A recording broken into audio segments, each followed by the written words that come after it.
Hey, Hello. hey! Wow. I feel like I'm having deja vu right now. Like we Yeah. already went through this. How's everybody doing tonight? Dang, man. We are really not feeling it tonight. We are having some struggles with some things. So, right now, we're supposed to have somebody come in to visit us and not having Lee right now. Crazy But Mad put in the. Did you see what Crazy Mad put in the chat? yeah, man, I hope you're not. I hope you're not waiting around forever because we're starting. Hey, Yes, I see when it. we didn't show up, that chat was on fire. So Yeah. Yep, we're all good. So, a couple of okay. okay, so here we go, guys. We thank you so much, Crazy Mad and Mo. Hail you guys for coming. Thank you so much for coming to the show. It's it's been one of those days. Everything's just busy for me, crazy. Christmas But season's busy, yeah, it is. It and really you have is. no Christmas spirit at all. I Nothing. don't. No, I no have nothing. Santa, reindeers, No. Christmas lights. Nope. And I don't care. I don't care. Go ahead and tell them what you told me. Go ahead and tell everybody what you told me. God doesn't love me. That's what you said. I'm pretty sure the chat knows that. Me talking to it on my lights on. Oh, shoot. Yeah, you have Christmas decorations you don't turn on. So, Oh, the batteries are gone on them. Crazy Mad says, bah humbug. I mean, But Mo says, buck up, little campers. And I agree. So, tonight, I mean, for some reason, we're supposed to have Lee on, but right now, he's not checked in with us. We sent him links. Hopefully, he'll pop in. Right now, things aren't going the way we want, but hey, we're going to roll with it, man. It's 8:00. We got to get going. There's my wife saying, yo. So there we go. But tonight, we have a reveal of the main cover. So we got the main cover of the book done. It is complete penciled. And now it's going to be sent off to be.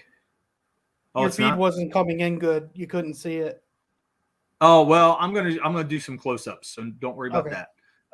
That's why I didn't go real close, but we do have it. It's physically here. It's just physically complete. We just got to do inking, and then it'll be sent off to be colored. We were hoping to get our pages that we had sent off to our colorists back before this week. Crazy Mad wants Casey on the live stream. Oh, really? Well, that may happen. He probably made a cookie sandwich and he's in a shame spiral. That's fine. Oh, here it is. Here's the first one. So, no Christmas spirit didn't keep you from eating all the Christmas cookies. That is for damn sure. And then Mo says he probably made a cookie sandwich. He's in a shame spiral. It's true. Oh, did you really? Yeah, they were ridiculous. Wow, dude. That was a shit ton, too. I know. I told her not to give me so much. It's her fault. What can you do? It's Christmas cookies. Who doesn't love Christmas cookies? I'm not feeling guilt. I loved every minute of it. I mean, I do consider I would do it again. Those cookie ice cream things where there's ice cream in between two cookies, I do consider those a sandwich. So yeah. I would say. Yeah, me too. Hey, Amanda. I don't know if thanks for stopping by. I don't know if 3 cookies make a sandwich, though. I don't know if I would. If you got one in the middle, so a thing and a thing and a thing in the middle is a sandwich, right? No. So Mo says, there's so much to celebrate. Yesterday I got Aerith Saga, and today I got Arc Athena. Oh, cool. My Arc Athena's in the mail. I missed out on Aerith, but I should be getting Arc Athena anytime, which is amazing. Amanda says, you got Arc Athena? I'm jealous. I always get Hey, Dean, how you doing? He says, what? Oh, Crazy Mad. See, he's hitting us with the question of the week. Pop or soda? No, it's soda. Pop. You're in Ohio. Pop it's pop. Pop is music. You're in Ohio. It's pop. Do you ever This is hear why we duke Pepsi it out, Pop, man. or do you wait? This is What why we sounds duke it out. better, Pepsi Pop or Pepsi Soda? Coca-Cola soda or Nice. Coca-Cola Pop? It's Come Coke. on, it's soda. You go get a Coke. It's a pop. I need There's my nothing pop. poppy about it. It is. What's So poppy Amanda got about her it? Aerith. It's good. Yeah, soda. Amanda No, it's says pop. soda. She sides with you. Yeah. Comics Why would mate, you hail call it pop? Mo. It's totally pop. See, crazy mad. Pop. We're in Ohio, man. It's pop. That's just the way it You guys is. also say trousers instead of pants. Wait. Comics mate, Dean says Coca-Cola is cola. It's not soda or pop. He makes a good He might point. have you there. He He makes might a good have point. I you can't there. argue with that. He's completely right. I don't know. It is cola. Yeah. Amanda says wrong. Moda. You know, you could probably make a product called Moda. People think it's motor oil. Do you remember when you were a kid? Would you Zaid, ever how go you doing, to like man? the local gas station and hit the whole font when they call it rainbow soda? Did you ever do that? Oh yeah, no, we never called it. We called it suicide. Oh, we call it rainbow. Yeah, so why they call it rainbow suicide? makes sense because you're getting everything. It's suicide. How is that suicide? I guess because it's so much sugar. Well, you never know the flavor you're going to end up with. So that's what I always thought. See, we called it suicide. Mo Biggs. There you go. Me too. We would go to Kmart when Kmart still had all the fountain drinks. And yeah, you would just get all the flavors. Did you guys ever have a Hills or no? Was that not around? Yeah, that was in the ghetto. Yeah. I'm just kidding. No, but it kind of was. It was for Pennsylvania. Yeah, the Hills were in the ghettos. Yeah, you go to Marion, that's our ghetto. Well, because Hills would have like popcorn and pretzels. You know what I mean? And soda. So it's funny. Right. It's funny as a kid, you remember where you'd want to go for ices. Pop soda or cola. That's interesting. Dean, well, do they call it Pepsi Cola? Actually, do they call it? I think they do call it Pepsi Cola, don't it's they? Pepsi Cola. Yeah, it's cola. All right, we got to get off this subject. I feel like I'm going in a circle. Okay. Going in a circle. Did you say pork soda? Kmart Christmas Bear. What's that? Christmas Bear. Casey said that there was a yearly Kmart Christmas Bear. I don't remember that. Oh, yeah. They would give out a bear as they would have a toy that you could get. And if you were like one of the first people, like on Christmas Eve, I think, to get there in time, like, or maybe it was a day after Thanksgiving, like Black Friday, they would do like a giveaway. And if you were one of the first few shoppers in there, first few hundred, you would get a bear, a Christmas bear. Was it different every year, or was it the same bear? Yeah, sometimes it was the same, but yeah. Yep, those were fun. I remember that. I mean, when I was little, I didn't care that much because I didn't care about teddy bears very much, but no, it's not a boy thing. Boys don't like okay, Zaid, man, I'm sorry. We asked Lee sent him the link in Twitter, and we have not heard from Lee. So I hope we're not off here. Must have got something mixed up, but so far, no Lee. But I'm hoping he jumps on. I hope he catches it and gets in here because we're ready. So I know that's probably why some of you guys jumped in here to hear Lee talk because he's so fantastic. But right now, what's the blue light special at Kmart? I don't remember that either. Listen, this was not a history lesson for Kevin Murphy. This is the chat. This is the chat. And I'm responding to the chat. Even though Derek hates the chat, I love the chat. I love the chat. You're not acting like it, sir. We've disappointed Zaid. I'm sorry, man. I really hope that Lee jumps in here, man. I really do. Because we just hope nothing happened. The show we have for you tonight, we were doing, we're talking about characters that have been reinvented or replaced or just misunderstood. And so everybody knows what's been going on with Punisher. And so, I wasn't really wanting to jump on the bandwagon, but I think it's because Lee, he has such such a strong opinion about Punisher and what he should be like that he felt like we should do that tonight. It's very timely. But we're going to hold off a little bit longer. And first, we're going to show you the main cover for Ballad of the Celestials. It's in pencil form. If we can't get Lee, we'll still go over stuff we think about the Punisher. Yeah. So we'll get there. Let me share my screen, and we're going to talk about this. Some of you guys have already seen the cover, but it is finished now. And so just needs to be colored. Mountains in the back. Yeah, we got some clouds in there that are hard to see. They're lightly. Oh, we don't have our logo in it yet, though, either. There'll be a logo on top. No, but we'll place that last. Yeah, that'll come into play. But details coming in. I mean, it's looking good. So it's pencil form now. We got to get it. Mo asked if I ever Kmart. Did you ever Kmart, bro? I mean, really, dude. Blue light special. You don't know what the hell that is? That's a famous thing. That should have been a meme back in the day. What is it? If they had a blue light special, you would go over to the blue light special, and that's where they have a current sale going on special items. So the blue light special will flash in the store, and you would be able to pick up wherever it was, and you'd go over there and see if that was an item you wanted to buy. So you wouldn't go to a specific place in the store. It would just like, oh, toys, and you'd go to the toys and get whatever the blue light special was. Blue light special might end up anywhere in the store. Okay. And they would move the blue light to whatever product they were selling. Would it just be something over the loudspeaker, like tires, blue light special? Something like that. I don't remember, but yeah. Oh, that's interesting. I wonder why they don't do that. Because that's old school, dude. Well, you think with like Twitter and online that like Amazon would do, hey. Yeah. All right, so there's Mare. I hope everybody's liking the way this looks. Trying to get zoomed in. Yeah? Does it look good? Yeah, hope it looks good.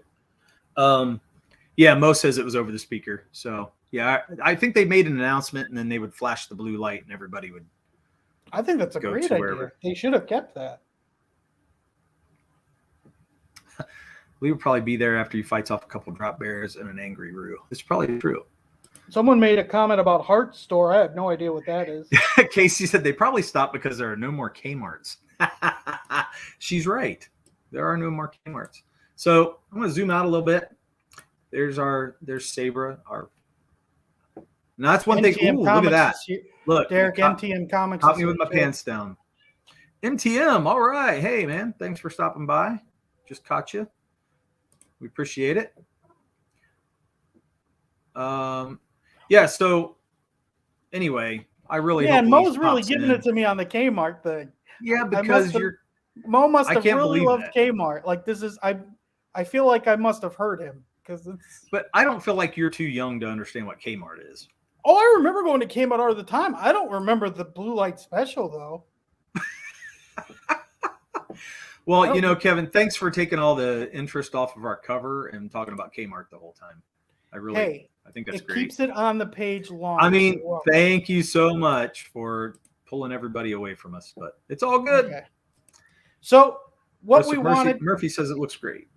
Because, our book's never going to be about one main character. It's always going to, there's many main characters. So we definitely needed, the team book of, the 5 that join us right here. There'll be more than 5, but basically how this first book, the first act of a 3-act book. Yep. These are our main guys. And of course, Mare is the main one. He's the leader of this group right here. Right. The Antler Club? Yeah, I'm not sure what he means by that. First, I thought it looked. I'm pretty sure he's talking about Burns Club.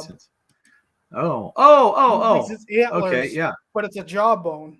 It is. Yeah, it's like a jawbone. See, there's like some pieces he's whittled down with some teeth on it.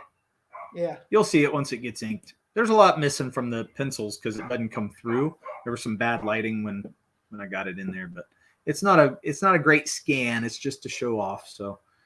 But I'm going to remove that now. So we're going to, we need to get down to the nitty gritty.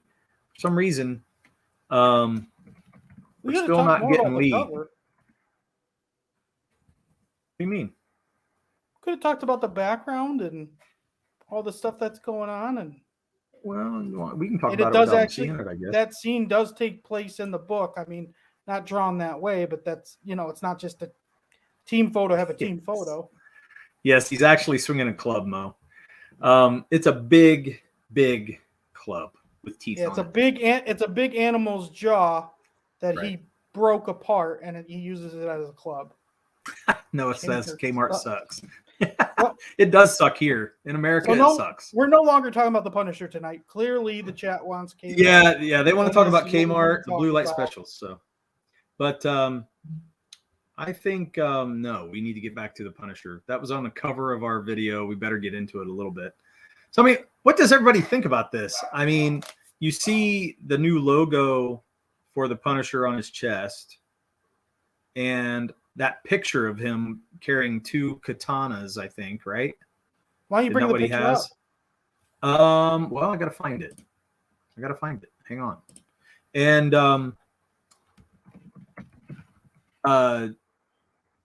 it feels like they're changing everything about him.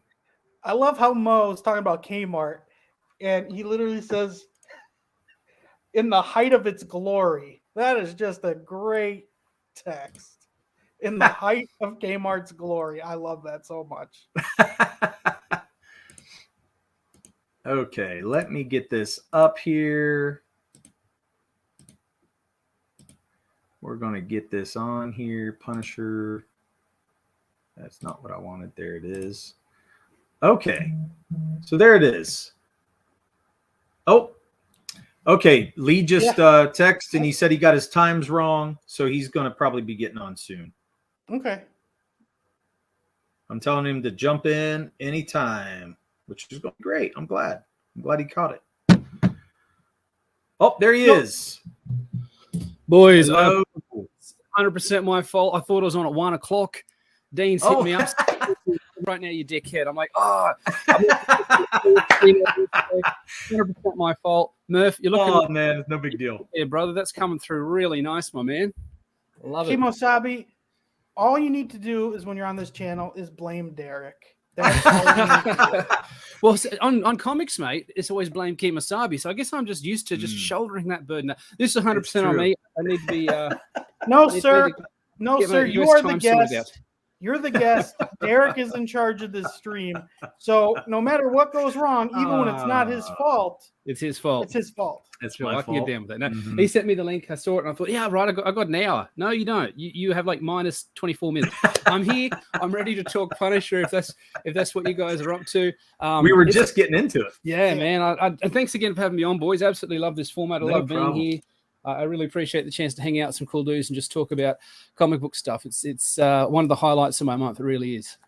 Yeah. Yeah, we just started. You actually missed our Kmart conversation. That was my gosh. We got on this big thing. The blue light special, man. Blue light I don't know special. what that is. I don't know what Kmart is. No Kmart's in Australia ever. Oh, wow. I thought Dean loved Kmart, right? We got Kmart's, but my missus loves Kmart. She's always don't know what to get her for a gift. Get her a Kmart gift voucher. She loves it. She's down there. But I don't know what a blue light special is. I suppose it's a rack of specials. It's got a blue light flashing. And thank you. Yes. Not everybody knows about this blue light special. They don't. Look, Noah. At least Noah has an excuse. He's young. He's like a young 12. kid. Yeah, so Noah, Kmart has always sucked throughout your life. You'd have to get a time machine to visit a Kmart that would even qualify as not that bad. Hashtag not that bad. He's right. It went to shit last several years until it finally just disappeared here. So they suck. So hello, Jim. I don't know if you heard me last time. No, I was laughing. Yeah, Noah's asking the real questions. It's true. The hard questions nobody wants to answer. This is what he's asking. What are Kimosabi's thoughts on Kmart? Look, the missus likes it, so I like it. They're a bit hoity-toity. I'm more of a big W man myself. I think Kmart's for sort of the toffs. But what are you going to do? Yeah. At least it's no Target. That's where it's no man's land Target. Yeah, so, Punisher. I put out a video about this yesterday in Blue Light Specials. It is.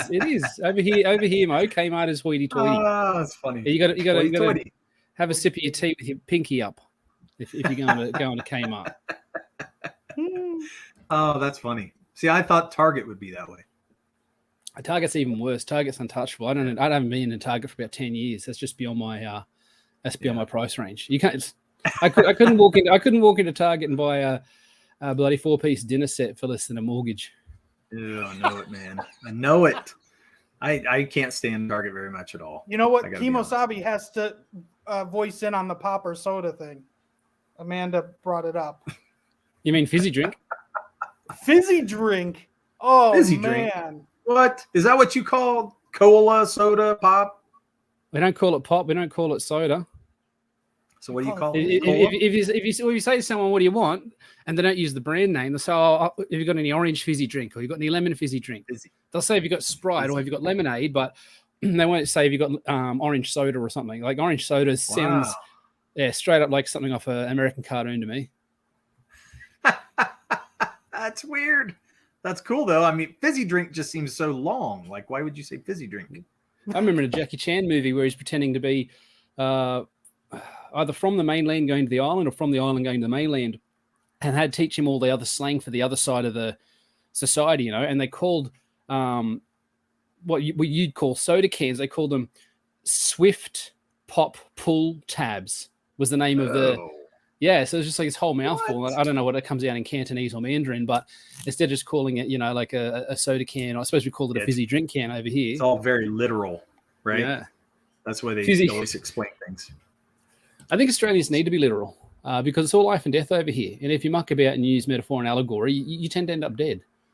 People who use metaphor don't make it to 40 like I have. That's true. So Mo says, to me, pop sounds like the term that would be used only in the 50s. Fizzy drink, conversely, sounds like a product of the 1850s. We're still in the 1850s. There's a lot of stuff. I mean, you only got to go an area out of town. You still find people living on farms with kerosene lamps and a cool box and ice box instead of a fridge. Wow. You know, my brother's like the Wild West in Australia. Yeah, my brother's digging out a root cellar at the moment. Oh, nice. You know, damn, old school. Just like Mad Max. Yeah, man. Well, I love it. I said that the other day to someone. I said, Mad Max 2, he's there eating dog food out of a can. I remember seeing that as a kid, thinking, if you had to, you would. Yeah. And ever since then, I've had a very, very liberal view of food. If it's not still moving, I'm eating it.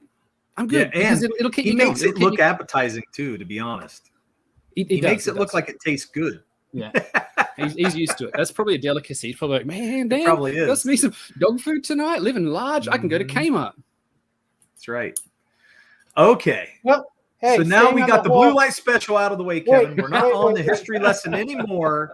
I want to not on this history lesson. We talked about dog food and Mad Max.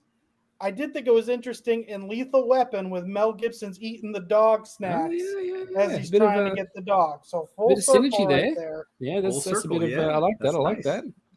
That's See, Murph, you come in with these perspectives, man, that I don't expect. I've got my way set, and you just come at me. You're like, a bit like Jason Black. He does a lot of that. He'll say, "Have you thought about this?" I'm like, "No, I haven't." But now I can't stop thinking about it. You get in my head, Murph. That's what you do. That's your job.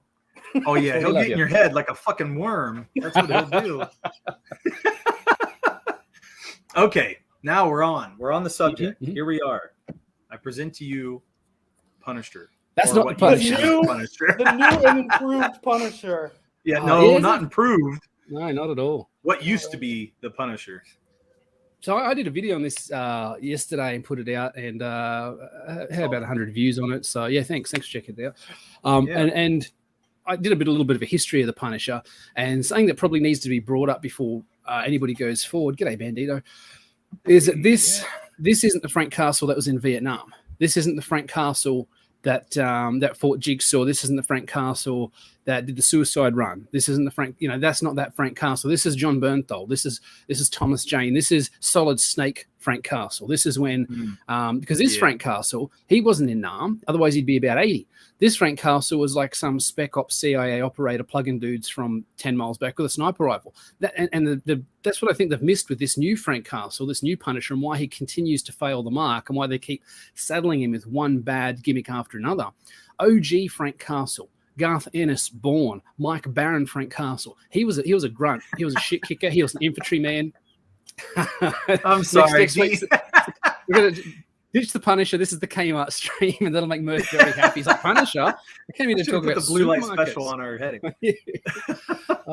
OG Punisher, he was a grunt. He was up to his guts, up to his arms, elbows in Vietnamese guts. Like he was there killing. He was there on the ground, you know. And he learned that urban combat. He learned that jungle combat. He learned that up close and personal combat. Yeah, I was reading one the other day in one of the Epic Punisher collections, and he said, out there you learn the difference between the sound between an M16 and an AK, because you've got to know who's shooting who. He says very, very up close, very personal. And because of that, he's a much tougher, much harder, much more practical guy. He's the sort of guy that, in Ennis's run, there's a great bit where they've got this old mafia Don, turning 104 or whatever. He's shitting his pants. He's in a wheelchair. He can barely walk. Like, Don Vincenzo, to your health. And he's like, he's 104, man. He's going to be dead tomorrow. He's going to be dead today. Punisher walks right in there, shoots the dude right in the forehead, turns around and walks out. All the young bucks freak out. We're going to get this guy. We're going to kill this psycho. They run outside. He set up claymore mines everywhere. Boom, boom, boom, boom. All these guys are crawling, bits and pieces, his limbs everywhere. Then another wave of guys comes out, says, where is that psycho? Where's Punisher? He comes up out of the fountain with an M60, and he just mows them down. He goes, I do 2 full straps, like straps of bullets, belts of belt. He goes, I do 2 full belts of bullets. Then I do 2 more to make sure nobody's twitching. Like, that's Frank Castle. That guy would not turn into a ninja. That guy would not, they've made 2 separate characters, and they've got this new Frank Castle that's a spec ops dude that doesn't have the harness, the core, the mythology. And I said in my video, there's a mythology about Vietnam. It's Apocalypse Now, it's Deer Hunter, it's Delta Force, it's Rambo 2, all those movies. There's a not even a romance, it's like a horrible mythology, a fearful mythology. Let me ask you, this new Punisher, you said he hasn't been to Vietnam. So what's his origin lie in? Did they start him over? No, they just, even like in the TV show, they use it as Afghanistan, right? Okay, they just roll him up to the whatever new war. 10 years ago, it was Desert Storm. Now it's Afghanistan. Okay. Yeah, same as Tony Stark. It was originally Korea. Yeah, I just wanted a good base point. Yeah. Yeah, and then it was Vietnam, and then it was the Afghans. So this one, he hasn't, even though he's in a war, it wasn't Vietnam. That's the thing, and Ennis talks about this a lot, and I'll mention Ennis a lot when I want to talk about the Punisher, because he rewrote so much of what matters to the Punisher and redefined the character. That's something I said in my video. You take Jerry Conway's complaining about the whole thing about Punisher being used as a symbol for right-wing, quote-unquote, extremists. I'm like, Jerry Conway, Mike Barron, and Garth Ennis have individually done more for creating Punisher. Yeah. You might have made the Punisher, but they created the Punisher, or the other way around. You might have created it, but they made him. They made him who he is. They molded him. Ennis often says the thing about this war or that war is it wasn't the Vietnam War. That was different. And without Vietnam, you don't have the Punisher. You've got Solid Snake or Sam Fisher or some other stealth Black Ops, Jack Reacher type, whatever, Jack Ryan. He only needs a snipe patch and a headband. He's Big Boss. And I love Big Boss. I'm all about the Big Boss, but that's not Punisher. Now, Kemosabe, I didn't do any research for this. I do what I usually do, talk out of my butt. And you're so good at it. You know what? You're doing a great job calling it like it really is. I'm so glad you're finally getting honest. The last show of the year, you get honest with everybody. The Punisher is based off of Rambo, right? Isn't that kind of the? Well, I've heard it said that Mac Bolan, the Executioner, is actually the inspiration for the Punisher. Okay. If you go back to, and he's like 1950s, like 1960s, and I even mentioned that again. I mentioned that in a video. I said, nobody's got a bigger body count than the Punisher. I said, except maybe this guy, and I flashed up a picture of Mac Bolan, because a lot of people say there would be no Punisher without Mac Bolan, just like there'd be no Batman without the Shadow. So, but then the Vietnam mythos came into it, and that I think that really pushed him more into that returning home veteran, first blood Rambo type thing that you're talking about there. Murph, definitely become a big part of his personality, and we've seen that story told and retold so many times. All the stories about Frank in Vietnam can't work because they start overlapping. Metal Gear is literally one of the best video games of all time. It's not even up for. I'm not even discussing it. That's just crazy, man. It's just speaking truth right now. Yeah, it's not even. It doesn't even. Just we're done. Yeah, so you can't have Punisher out of Vietnam, and it's become so integral to his identity. You can't accommodate all the stories that have been. He's a fruit ninja. But I suppose that leads into this, like they've taken the Vietnam from Punisher, and they're taking. He's not Punisher anymore. He's doing a storyline that so many other people have done. Elektra's done the I led the hand storyline. Wolverine did the I got brainwashed and joined the hand storyline. It's just straight up revenge too. There's nothing behind it, and there's no psychological piece anymore either. And Frank's had so little to do with the hand. He I has thought he always had compared to the other characters. PTSD though, no matter what war he was from, right? He's yeah, always a little crazy, right? A little. Well, that's a big part of what Ennis did with the character. Ennis, he's the be all and end all, but there's so much good stuff from the early days. Again, Mike Barron, Steve, can't think of his name right now, did some incredible stuff that stands shoulder to shoulder with Ennis' stuff. But the way Ennis redefined Frank's PTSD, if you guys have read Bourne, or anybody who's read Bourne knows, there's a bit there where he's about to be overwhelmed by all the Vietnamese. It's just him. His gun's out of ammo. He's busted the butt of the rifle over the skull of the nearest Vietnamese. He's got 6, 7, 8 wounds. He's about to die. And this voice that's been narrating the whole story kicks in. I don't know if you guys are familiar with this. And it says, and he said, all right, Frank, this is it. This is it. You're going to die today. You're a dead man. You've been wounded too many times. Nobody survives this. But if you don't want this to ever stop, if you want to keep fighting, if you want the war to never end, I can make that happen. You've just got to choose it. You've just got to let me. Tell me that you want the war to never stop. And there's a close-up of him. One eye's all busted up and bruised, and he's swollen. He says, yes. And then he gets overwhelmed, and it just goes to red. Anyway, the choppers touch down the next morning, and there's thousands of dead Vietnamese, and just Frank there standing there in the smoke. His eyes are bloodshot. He's covered in soot. He's like a dead man walking. And they send him, they patch him up, and they send him home, give him his haircut, give him his marine blues or whatever, send him back home. He sees his wife and his kids, and he hugs them and everything. And the voice says, hey, Frank, I hope you didn't forget me. You said yes. You said you want the war to go on forever. So I'm here. But remember, I said there was going to be a price. You're going to have to pay a price. And you chose this, so you have to live with this. And as the narrator, and it's white text on a black box, making it very clear that it's death who is talking to him, Nice. You chose this. And when it's telling there's going to be a price, the camera zooms in on his family, his wife and kids, and there's a horrified look on his face. And there's like a mythical element to it that Ennis brought into it that I really like. I mean, it's just Frank being crazy. But then there's that bit with Moon Knight where Moon Knight's Khonshu saying, I wish you'd do what I tell you to. You're supposed to be my avatar on Earth. I tell you to do stuff, you don't do it. I want you to go kill these guys, you won't kill them. And he's standing on top of a warehouse overlooking Punisher do what Punisher does. He's just mowing down heaps of mafioso. And Moon Knight says to Khonshu, well, look, you want somebody who's going to kill. Why don't you go get that guy? He loves killing. And Khonshu says, I can't take him. He already serves someone else. And the camera zooms in on Frank's skull on his chest. So it's very clear that Frank serves death, and the price he paid, like he'd be happy to die. He doesn't care. But he says, I will. It's kind of like this Ghost Rider thing or the Spawn thing. You'll continue to live as long as you do what I say. You'll continue to live as long as you continue to kill. I want that death count up as high as you can. Nobody does it as good as Frank Castle does.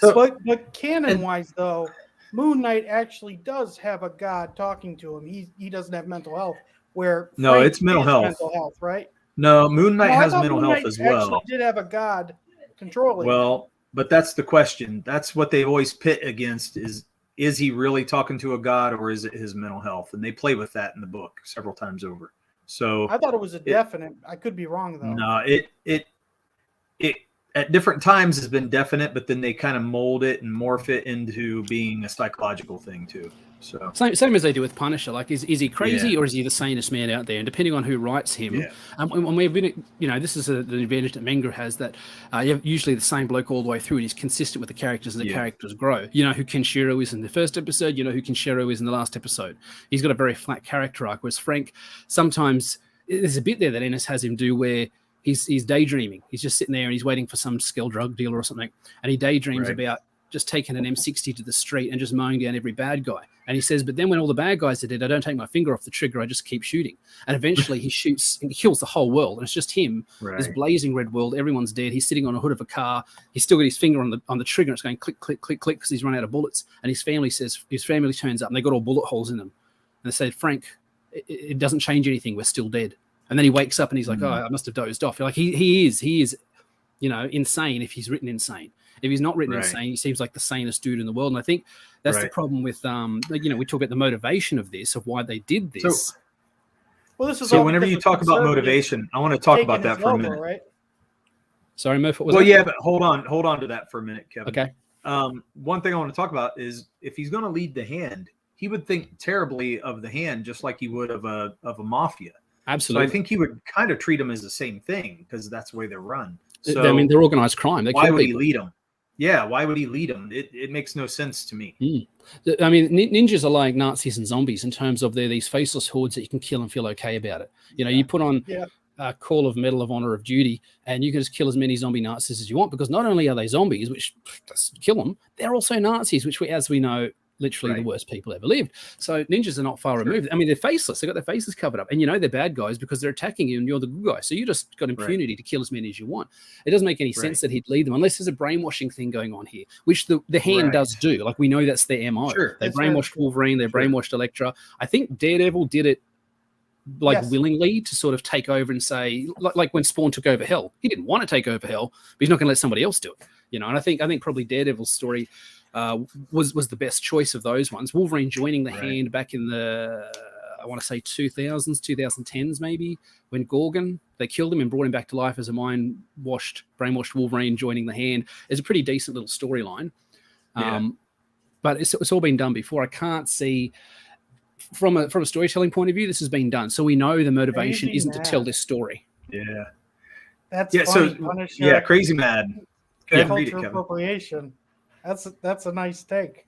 It's true. How can Punisher be a ninja now? And it's true. I mean, I feel like it kind of fits. It's rules for me, but not for thee. They're happy to. But not just the face, but isn't a thing because he's guns and a military man, so they basically want to take all of that away from him? Yeah, so you were talking about that a minute ago, that in relation to, it's been a problem with him for a while, because, I mean, Punisher, he's pro-Second Amendment. Punisher is he deals with all these problems with violence. He kills people. But you also got this really super profitable Netflix show, and you've got comics that sell, and Ennis' stuff always does well. Well, think about it. Punisher's had 3 movies. He's had more movies than Aquaman, Flash, Daredevil. He's had video games. Like, he's had more movies than other bigger. You know what I mean? Like, he's recognizable. I mean, that's something that they're hitting that recognizability by changing the symbol. Like, you look at this, and my first thought was, this looks like a cheap, the old what ifs back in the 80s and 90s. And they'd be like, what if the Kree War never ended? That was the one that I really liked. And it was very subpar usually, but it was a fun one. Wonder Man was still alive 1,000 years in the future, and stuff like that. The Super Skrull had joined the good guys side. Much, and some of the designs in those, logo, man. Yeah, it's the good one. Some of those designs in the What If were really, really weak, and just obviously the artist made it up on the page. He's like, I need alternate Punisher. I'm just going to put some spikes on the skull. It doesn't make any sense. It looks different enough that it's not OG Punisher. It's not 616 Punisher. And this is before they even come up with the concept of 616. So, when I first saw the other logo you had up a second ago, I was thinking, Felix. I'm like, that looks like just a cheap What If. The no thought's gone into that. And I was really angry at first, because I thought, here's just another thing they're screwing up. And then I realized they're doing this whole Asian hand thing. And then I saw somebody say exactly what Crazy Mad said. Maybe it was Crazy Mad. I saw it say it on Twitter, that they cancelled Iron Fist for being a white guy doing martial arts, and now they've got a white guy doing martial arts. So it's okay when they do it. And we know that's the standard for them, isn't it? Oh, no, but it's okay when we do it. Yeah, if it's their narrative, it's what they want. So no big because deal. We're inherently bad. Because they fight us, they must be inherently good. Therefore, when they do it, it's not racist. When they do something that exactly what we've done, but they didn't do it. And this is what I talk about intent. Like, we didn't intend for it to be racist. It's not our intent. We're doing it in good faith. And you think we're not? You think Iron Fist wasn't made in good faith to just tell a good story and entertain people? I mean, Iron Fist is Kung Fu. Iron Fist is David Carradine. That's not like he's got white guy training in martial arts. Chuck Norris has to leave the because like in Kung Fu he had the scars on his wrists. Iron Fist had to do something similar, plunge his hand into the heart of a dragon, leaves him with a tattoo that says, and he doesn't even wear a shirt either. Like, the great thing about Iron Fist, not to go too far away from Punisher, but he walks around with his shirt with a tattoo showing. So anybody that knows about the Iron Fist mythos knows who he is. And rolls up and says, excuse me, oh, well, you're Iron Fist, you're the best in the world, I want to challenge you. And he's like, I got to take this he could just wear a wife beater, nobody would know. He could wear a turtleneck, nobody would know, but he chooses to walk around saying, look at this big dick alpha energy, look at this BDE, I'm the best martial artist in the world, come at me, bro. I love that. He actually does, man. The logo is cool. Yeah, it is. Yeah, it's a cool tattoo. Hey, so Smiling Bandito. Why is Smiling Bandito before this hating on Shredder? I do not appreciate that. He wasn't hating on Shredder. He was just comparing it. That's all. Okay, so he says they'll use this. Nah, he says they'll use this until they tear down any meaning of who he is, how he interacts with the world, then change the logo back, but keep the character cut. Yeah, which is something we've seen them do. They kill them off long enough for the normies. We got long memories, boys. We don't forget. I've been reading Punisher long. I bet you there's not a single person writing Punisher today that's been reading Punisher longer than me. I got old school, like I said, old school Mike Barron issues. I got stuff from way back in the day, you know. So they're not going to tell me they know Punisher better than me. They're not going to make me forget who Punisher is. But this is definitely a way to defang the character, to dilute him, is the way I said it on the video. But you know what's funny about this? I don't know if it'll dilute him, because I got to be honest, the military guys and the police and everybody that's using this logo and a variation of this logo, they're going to keep a hold of that, man. And the fact that Punisher's getting away from it, they're going to double down on it because they love it. It's a great symbol. It does instill fear. You know what I mean? It's exactly what the symbology of heroes does. That's why so they're using it in the true sense. Yeah. And I love it. I absolutely love it. So it's an extension of battlefield uniform colors. Yeah, red coats, blue coats. You know, like this is the side I'm on. Punisher walks around saying, "This is my skull. This is the side. I'm on the side of death. I am death come for you. If you're guilty, you're dead." I remember when Thomas Jane first delivered that line in the trailer. If you're guilty, you're dead. I'm like, he owned that. I didn't like the rest of the movie, but I like how he looked as Punisher, and I liked how he delivered those lines. Right. You know what? Here's the thing too. If you want to change his logo, why don't you just put a jaw on it?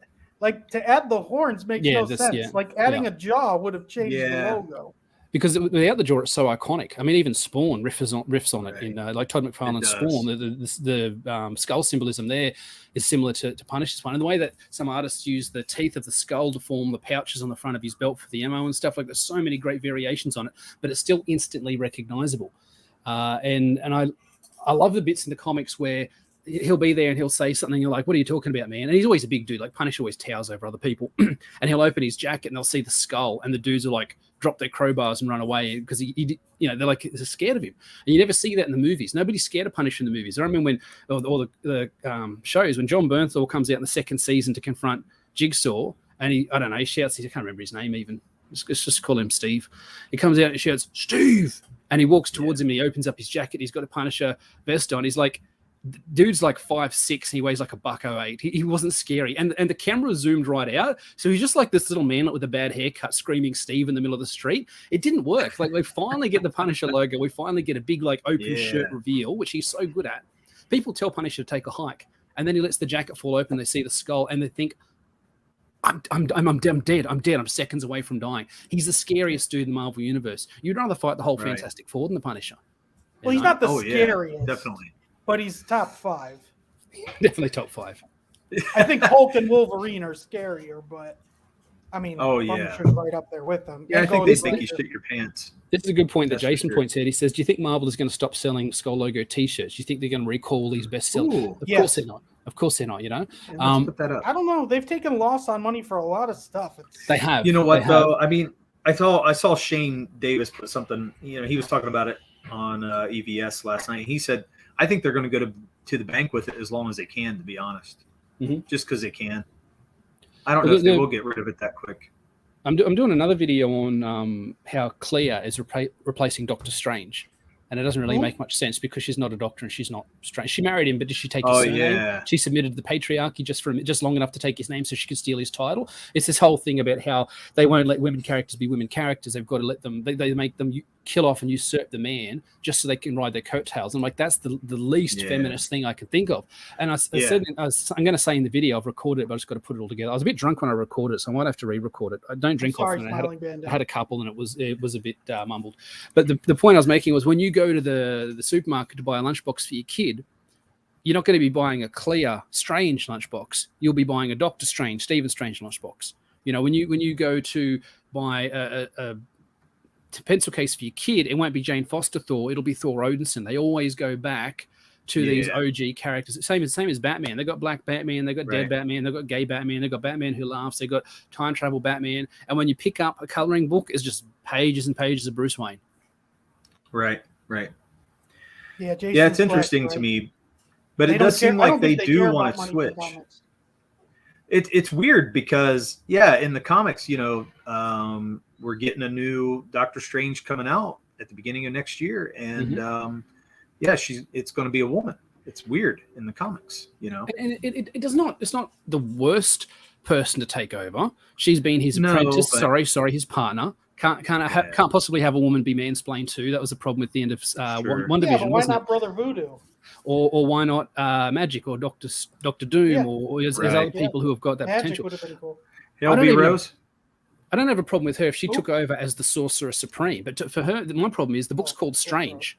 And they're still referring to her as in the I don't have to do the video now. I'm just talking about it now. In the press release, they say Doctor Strange has her work cut out for her, and they say Doctor in brackets Clea Strange has her work cut out for her. If you've got to do that like Spider-Man bracket Miles Morales thing, then he's not Spider-Man. If you've got to do Doctor Clea Strange, true. She's not a doctor. She's not Doctor Strange. Right. Stephen Strange is Doctor. So have her take over as the Sorcerer Supreme. Call it Sorcerer Supreme. It's just called Strange at the moment. But this is something that's been done before. Doctor Strange was killed off, and then that character Strange took over. It was like a magic construct version of him. It wore his outfit, but with like a mask. This is back in the 90s. The Heidelberg brothers did a card of him back in like one of the Marvel Masterworks back in like 93. So again, this is something I've said it a few times. This story about Doctor Strange dying off and somebody taking over Source Supreme, been done about 6 times. Somebody being brainwashed to lead the hand, it's been done at least 3 other times that I can think of. Yeah, you're these right. guys that are writing these stories don't know enough about comics to even know they're writing the same story again. As I nearly said Lex Luthor, I gave it away. Yeah. Wilson Fisk for president. 20 years ago, they did Lex Luthor for president. It's the same imagery. It's the same. They don't even know. I'd love to talk to this guy and say, so why are you just doing the Lex Luthor president storyline all over again? I guarantee he'd say, sorry, what now? So, 20 years ago in Superman comics, Lex Luthor was the president. This is the first time I'm hearing about it. He would would not know. He passed a polygraph test because he doesn't know because they don't read comics. That's why, even though we're talking about Punisher, as always, I'll bring in the X-Men. Chris Claremont had the whole X-Men, not just them, but a couple books outside of it for 17 years. And constantly new stuff, new characters, new, you know what I mean? Like, yeah, I saw this tweet and it said, hey, horror Twitter, do you agree? And the picture was 2 kids doing tests, and one kid was looking over at the other kid's test, and it said modern writers, and the kid that was being looked at said 60s, 70s, the 60s, 70s, and 80s. And I wanted to say, that's not just horror movies, that's everything. Like, we're getting revamps, not even revamps, recycles, reworks of the same thing over and over again. And Punisher's story with Punisher's character with almost unlimited storytelling potential. I can't believe every time Garth Ennis goes back to the well, he comes back with something new. He had that Punisher Soviet come out last year, and I thought, Punisher fighting Russians. I mean, I've seen this from Garth Ennis 3 or 4 times already. It slapped. Hey Lee, it was a banger. It was so good, man. So this is a spoiler alert, but this happened maybe 5 or 10. What do you think about Frank Castle being the Cosmic Ghost Rider? See that, and this speaks to. I didn't check it out. I don't like it. I don't like Frank Castle. I like OG Punish from Vietnam. Like they've split him into 2 characters. You've got the one that does all these crazy, goofy gimmicks, and you've got Garth Ennis's one that exists in a world without superheroes. There's Punisher. There's Nick Fury. That's it. There's no Matt Murdock. There's no Spider-Man. There's no there's Kingpin. There's and Bullseye, but Bullseye is just a really good shot. He's not like Magic or anything. He doesn't have an adamantium spine. So they managed to keep it all very, very grounded. I really like what he does there. Same way that I like Captain America Winter Soldier, but I also love big cosmic, Annihilus wave and stuff like that with Nova tearing Annihilus' tongue out of his. Like, I love both ends of the spectrum. Don't get me wrong. Right. But I think once they've taken the Vietnam away from Frank, but once they took away the PTSD and the gravitas and what his character means for the identity of America and what America's identity, its military identity means for him, they took that off him and they didn't know what to do with him. So Murph, this is why you get one gimmick after another. This is why you get replaced with a Lady Punisher. That's why you get his eye shot out, and this way you get him turned into Frankencastle. That's why he gets the Bloodstone Heart gem to restore himself back to. You know what, man? This is very parallel to what they're doing to Superman too, because they've taken things away from him. They take that basic piece out, and he becomes the same thing. It's gimmick after gimmick, and they can't decide where he fits. They don't know what it is. Lee, we're going to have you on again because I got to read it, and then I'm going to give it to Derek. But the omnibus of Grant Morris's Superman. Yep. I'm reading it right now, and then we could all talk about, because you said it was. Yeah, we got to do that, man. That'd be fun. Are you liking it? Yeah, I've only read like two there's 18. I think there's 18 and an annual in here. Yeah, 0 through 18 and annual 1. Yeah, nice. All right, let's do that. That'd be good. I can talk about Superman all. I can talk about anything all day, but I can talk about Superman all day. Don't worry about that. Right. Now, well, I wasn't trying to get stuck on Superman, but I just saw that parallel and I was like, man, yeah, it's definitely. ridiculous. And I think a lot of read... Spider-Man even. Let's not get into Spider-Man too much because we know Murph will be here all day. Oh man, Murph is dying. He's hasn't every press release for each. Well, it's all of them. Every press release for each character is here's the next big thing. I just listed 5 things in a row that they did with Punisher, and then he became then he was Captain America and took over after Civil War. Then he's got the War Machine suit. Like each arc has its own gimmick.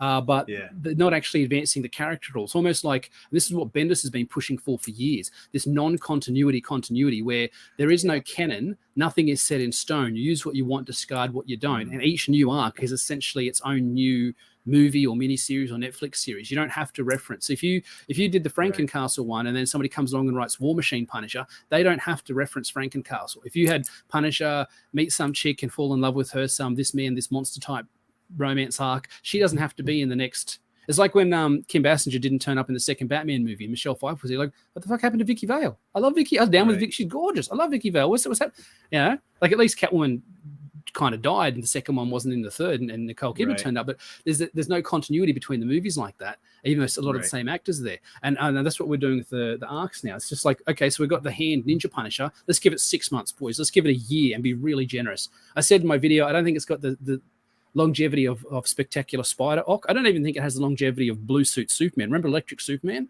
That went on for like 2 or 3 years. They got some mileage out of that. Give it 6 months, and then it'll be somebody else will come on and they'll do another story. But I think Bandito's on the money here. They're going to keep doing these gimmicks and keep distancing him and diluting him, moving him away from the guns. Yeah, like Murph was saying, the military stuff. They're just going to turn into another generic scary assassin kill man. That's not. There's so many of those. Nobody cares. People care about Frank because he is the Punisher, and even though we've seen that story repurposed many, many times, the fundamentals are the same. It's his drive and clarity. He's a perfect character. Yeah. Somebody earlier, I think it might have been Bandito, said Punisher's on his superhero Mount Rushmore. Mine too. There's like a handful of characters that have got this. Well, I mean, he's not really a superhero. There's nothing. No. He's just excellent at what he does. And I think another thing, what him being a ninja hurts is not only does he punish people, but he punishes people to interrogate and figure out things. To solve crime. Yeah, he's on to the next piece. Yeah, he's solving the puzzle most of the time. Yeah. Yeah, I mean, I think there's a great parallel there with the idea being the person that he punishes is himself. I don't know if that's been explicitly done. It is, yeah. I think there's a little story there. The TV show did it. The TV show talks about it. Where somebody says, Frank, they call you the Punisher and you call yourself the Punisher, but let's be honest, you're doing this to punish yourself. And have you know what I mean? I forgot about this. We got to talk about you watch the Daredevil Punisher shows, right? Yeah. I think it's one of the greatest conversations ever when the Punisher has Daredevil on the roof and Daredevil talks about what he does to criminals is he believes because he's Catholic that there's still hope for him. And Punisher's like, when I take them down, they're down for good. And they never do bad again. In jail. And it's a great conversation, how to handle stuff like that. I think it's one of the best ever. I love it. It's a 5-minute scene, but it's just amazing. Did you see Ennis's comic where that was based off, the rooftop conversation? They took that exact scene from. Oh, I didn't know that. No, check out. Oh, now I want to read that. Welcome Back, Frank. Maybe issue 4 or 5. So, what do you guys think of this? Crazy Matt, is there a rumor he may be a mutie? Another way to dilute the character. I mean, if I almost hope they do. I almost hope they completely just break this faux Punisher down. Let's just call him Frank Castle. He's Frank Castle, but the Punisher is the Punisher. The Punisher is the guy that Ennis writes, the guy that was in Vietnam. It's a very important distinction, I think, because that Punisher can't exist without the Mike Barron stories and Bourne and those other stories that have been put together and that have defined that Vietnam experience. So without that, this guy isn't Punisher. He's somebody wearing Punisher cosplay. So this Frank Castle character, they can do what they want to him. They can turn him into a mutant. They made him Ghost Rider. They made him Frankencastle. They gave him War Machine's armor. None of the stuff sticks. None of it matters. And in this very, mate. What's more important to his backstory, that he loses his family or that he's in the military? Which is more important to him for character? Okay, so that's a really great question. That's a good question. I think I see where you're going. I'd have to say that it's losing the family. It has to be more important. Me so there's too. an argument there that Thomas Jane was just fine as Punisher then, because he didn't need to be Nam Punisher. He was just Johnny Spec Ops undercover FBI. He's undercover FBI, I think, and then he kills John Travolta's brother, and then it's on. So you could argue that guy could still be the Punisher. So what I'd say is to become to go on his quest for vengeance, to make the story happen. The story is him going on a quest of revenge against all crime, wiping out all crime. No, let's not call it the Punisher. Let's just say for him to become the man that goes on that quest, his family needs to die. I would also say for him to be the Punisher, the real, I'm not talking No True Scotsman, the real Punisher, he had to be from Vietnam. That's the distinction I would make. His family dies. He's Frank Castle man on a quest to wipe out all crime. That's a boxed item I can pick up and hand to you physically. Great. For him to be the Punisher, he had to have come from Vietnam. And any other version of Punisher that doesn't, and this again is just, I was just saying to my wife in the car, I did a review the other day, and some guy's like, that's your opinion in the YouTube comments. Like, bro, yes, that's my whole channel is my opinion. Of course it's my opinion. What are you even doing here? It's coming from me. So, Get out of here. That's how opinions work. And people can say, no, Chemo, you're off base. I'm happy with Thomas Jane Punisher or John Bernthal. I'm like, yeah, rock on. Like, I enjoy both those bits of media. I really enjoyed the Punisher series. Sure. But ultimate, pure, condensed, 100% uncut, pure 80 proof Punisher is the Vietnam veteran. It's got to be it. But I think it's a great distinction to make, and a good part of the conversation. Yeah. Look at that. That's nothing. That looks like some edgy bullshit some teenage kid would scribble on the back of his notebook in algebra class. It looks like what's his name from Thor? What's that guy called? He fought him in the second movie. No, in the third. Or the third movie. Surtur. Surtur. It does. It does. Looks just like And it doesn't like if he's going to go full Asiatic with it. That's a good Bandito. Bandito's got it. Yep. Yeah, man. If people don't know Bandito, follow him on Twitter. Grab his YouTube and everything. He's a smart dude. He's one of a handful of people that constantly challenge me. He's a good friend and a good dude, and just awesome. He's somebody you want in your circle. That's a great way to follow him. And any Punisher will use whatever he's got at hand. Again, you go back to Welcome Back Frank. He's fighting I can't remember the old Ma, whatever, Bartolucci or whatever, this Italian name. There's one bit there where he punches a polar bear in the face to get it pissed off, and then switches places with the dudes. The dude gets mauled by the polar bear. There's another bit where he dunks a dude into a snake tank or a piranha tank, and then he drops a boa constrictor on a dude. Like he'll use what he's got. I don't have a problem with Punisher using guns or swords. It's we know why they're doing it. One of my favorite Punisher scenes, there's a lot, because there's so many good stories with him. Like you really got to work hard to screw a Punisher one. Is again in one of Ennis's runs with the Russian, after the Russian gets his cyborg body and Punisher's on this little island that's not part of the UN. It's out of the way. It's in national waters.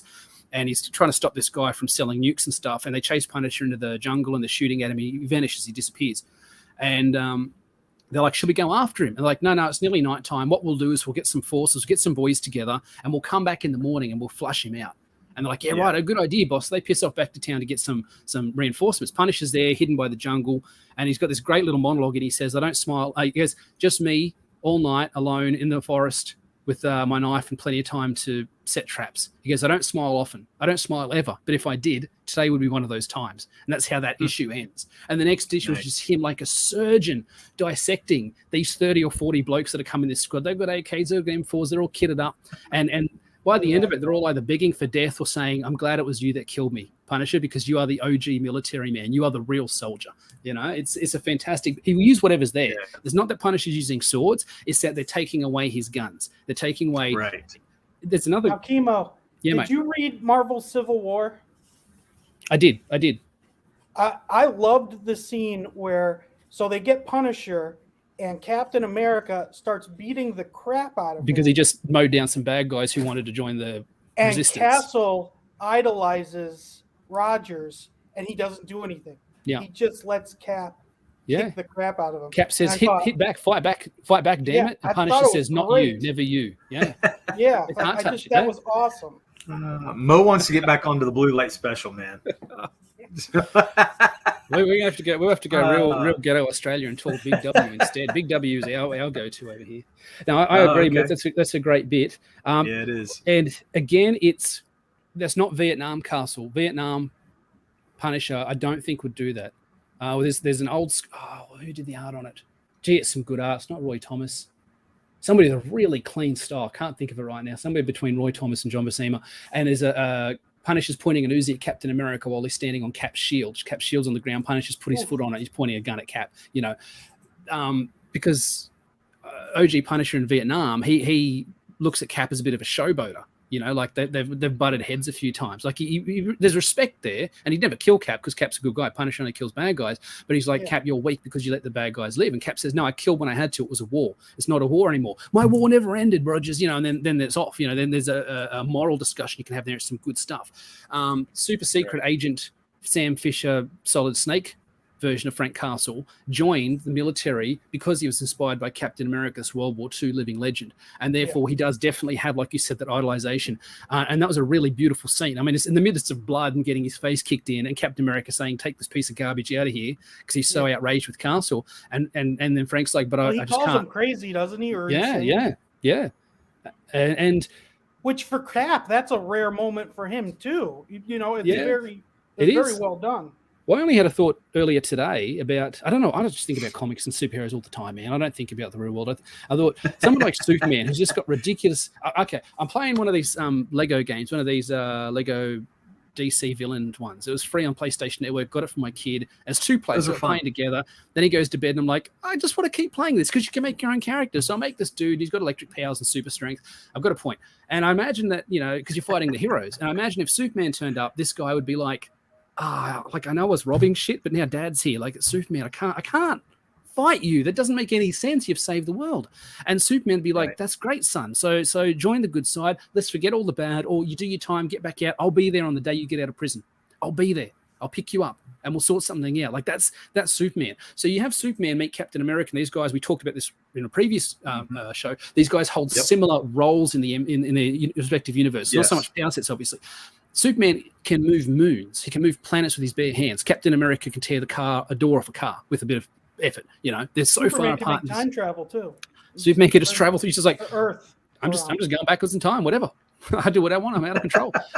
But when they meet, there would be absolutely no aloofness or eliteness or disrespect on Superman's part. He'd be like, Captain, it's an honor to meet you. You're a real hero. You inspire thousands. You're a great example. You've been fighting this as long as I have, if not longer. If you go like pure chronologically in terms of Superman, it'd be sort of like maybe 40, Cap's like 80, 90, 100, whatever.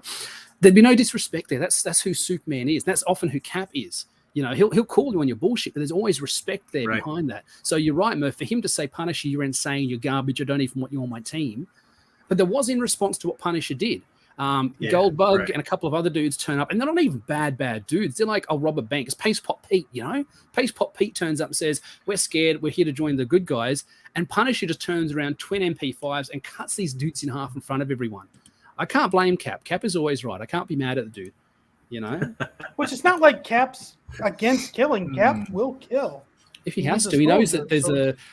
And this thing I can't argue. When you do have your Daredevil and Punisher scene where they're arguing the morals and stuff, I remember growing up on He-Man and that, you know, like Skeletor would fall off a cliff and He-Man would grab his hand and Skeletor would like take one last lunge at him or something. You know, all these Batman was the same. I remember Batman fighting this dude called Blood Claw and he shot claws, his metal fingernails off his hands. He has this pneumatic rig that he'd shoot them. And once you do it though, you're done. It's like having two little shots that you shoot once each and that's it, you're done. And then just some dude in like the 70s flare shirt with a gold medallion. He didn't last long. Anyway, he ended up falling off a cliff. Batman tried to save him. This dude's been scratching Batman up, shooting him with his claw fingers and everything. Batman still tried to save him. So I grew up on that and I thought that's how it was.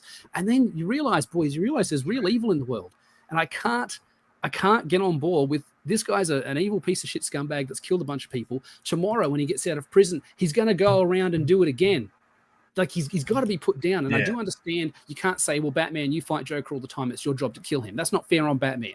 Not everybody say, I want to become a murderer. I have a harder time believing Batman's than Daredevil. Daredevil believes in a greater good. He believes in God. He believes in faith. He believes in salvation. Batman's just like, I don't want to be like the person who killed my parents. And it feels like Batman's is a ticking time bomb. It feels like it's just a matter of time. Like I know it's integral to his character that he doesn't, and his aversion to guns helps him not kill, but I feel like there's just going to be one day where someone's hanging on by a thread or whatever. He's just like, you know what? Because even Christian Bale did it. I don't have to save you. I'm not going to. I don't have to kill you, but I'm not going to save you. And I remember I was in the cinema going, no. I was more outraged by that than by Henry Cavill snapping Zod's neck. I'm like, that's not no. Batman would save him, even if it costs thousands of lives in the future. And it is infuriating because the older I get, the more And I know Garth Ennis wrote, Punisher should not be idolized. He should not be looked up to. His methods and his results are not something that should be tried to be replicated. I want to ask you about that. Do you feel like Punisher needs to punish to where he tortures people like a hard NC-17, or is it just that he kills people? It's fine. Because I feel like there are people like Punisher, like the horror part where he is torturing people. Again, I can only just go from my own perspective, my own taste, which I suppose that is what you're asking. A lot of my stuff, I'm writing a novel at the moment, another one. It's the second one in the Dirty Cop series. It's about this crooked police officer, and his name's Vic Carlisle, and he's a piece of shit. He will just. There's one bit where he stuffs a smoke bomb into this dude's mouth and wraps his head with duct tape and says, "If you all don't tell me what I want to know, I'm going to pull." And they don't tell him, and he pulls the tab, and this dude's cheeks explode, and he's squealing and kicking on the floor, and there's smoke billowing out. Like he shoots one dude he comes across that used to be a junkie, and the dude got off the junk, he got fit, he got healthy, got into lifting weights. Vic goes, finds some scumbag dealer, beats the shit out of him, stomps him to paste, takes the 8-ball, fixes it, goes to the guy's house, puts the needle in his arm, ties him, puts the needle in his arm, and says, "I'm going to get you hooked on the junk again if you don't tell me what I want to know." The dude tells him what he wants to know, and he injects him anyway.